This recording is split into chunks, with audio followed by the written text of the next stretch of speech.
tras unas pequeñas negociaciones, el conflicto se destrabó. Y en estos momentos ya estamos trabajando. La oferta fue no fue esta la oferta inicial, fue la oferta final del 6% en marzo, el 10% en julio y el 8% en octubre, acumulativos. Eso arroja un 25,92, aproximadamente un 26%.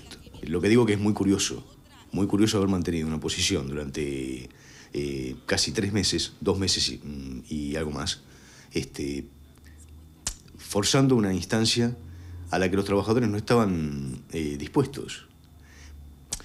¿Por qué lo digo esto? Porque aparece la primera oferta razonable, hay una instancia de discusión de unos 7, 10 días y el conflicto se termina.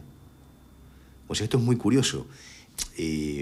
Bajo la consideración de que no ha sido el trabajador quien no ha mostrado una disposición al diálogo, una disposición al consenso con la empresa.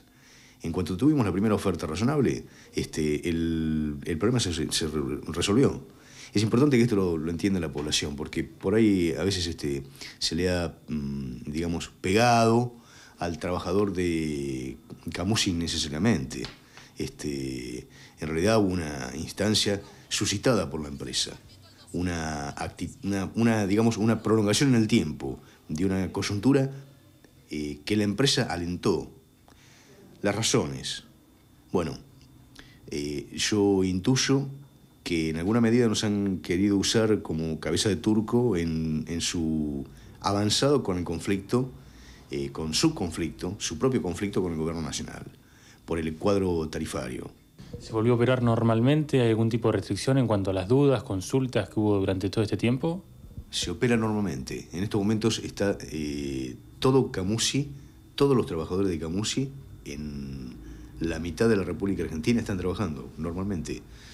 Lógicamente puede eventualmente haber algunas demoras porque hay que poner en marcha todo un aparato que estuvo durante casi 20 días detenido.